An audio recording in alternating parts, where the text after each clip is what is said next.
Ulamala muttafaq bir hükümleri var.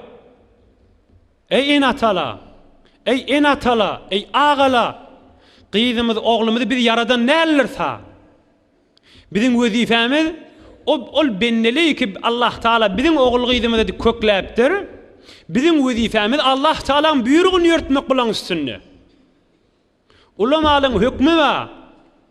Bir kıyız oğlan, bir erkek oğlan izdivac edenden sonra okuyan namazının sogaby kan, tayin ki izdivac etmän okuyan namazından diye.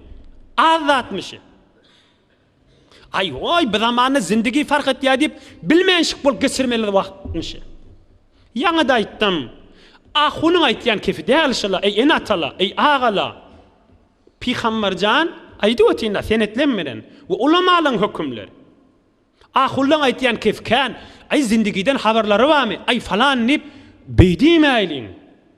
Peygamberjanyň we Qur'an-ı Kerim'iň hükümleri bula. Şol oğul gyýdylar, bu dünýede biziň ýakamyz tutmasa da kıyamatda tutjaktyrlar. Hulasa öýlenenden soňra, izdivaçdan soňra okuyan 2 rekat namazy öýlenmäke meselen 10 sagat bolsa öýlenenden soň 70 sagat.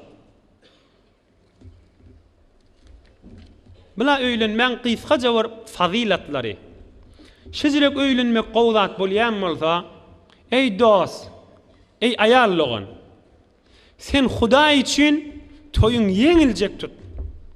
Mehrini azalyp diýip maňa aýptada aýdanym da ýörüýüm ýadym galy, men on gurrüňe demek. Meher ýere gelseňiz şoňa eltersiňiz. Gapdalyny gurrünken,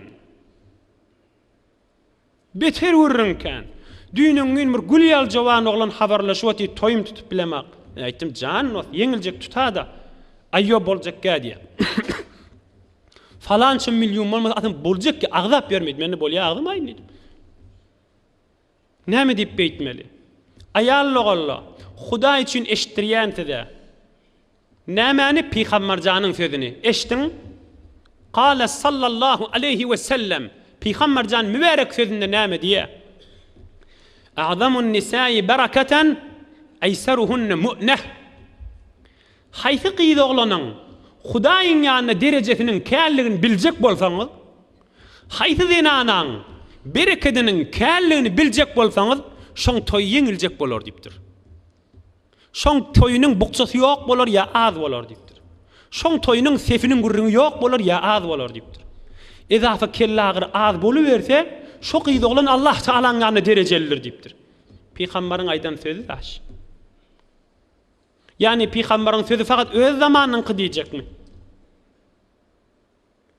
Yani biz imanlı ayallıqla, biz imanlı mümin doğalla, Peygambercanın sözü la havle ve la kuvve illa billah fadi yazıqlı qalmalı oldu mu?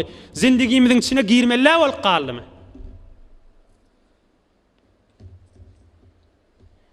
Bir sahabalan birini Peygambercan görüpdir, üstüne atır çalıptır. Qadim zamanyň atır çalarlaryny saralyp duran. Peygamberjan aýdypdyr. Biz harja atyrlaň ýydy näme diýipdir? Bir jowan sahabalan birine. Ya Rasulallah, men täze izdivac etdim diýipdir. Bismillah.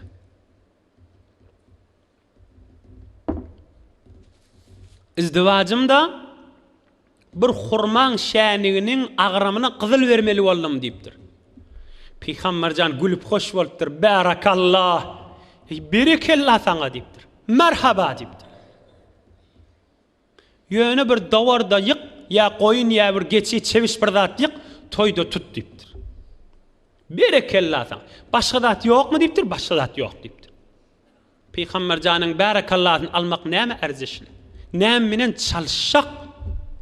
Peygamberjanyň hoşlugy meger fakat şo wagtamy? Ya şu wagt ondan da kän hoş bolarmy? Şu darganak zamanyň içinde men barakallahym alan ayallygylla, men ummatymdan bolan jowan oglalla diýip Peygamberjan öňküden beter kän hoş bolmarmy? Toy tut, bir dowar öldür, hurman şänig içinde gyzyl beren bolsaň bollu da.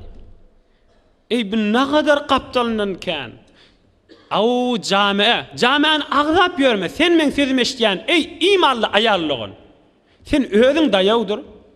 Hem gowy ýaşarsyň. hem zindiginden lezzet alarsın, hem ahiret derecen olup bolar. Bizden vazifemiz yetirmek ki Allah Taala inşallah tesirin versin.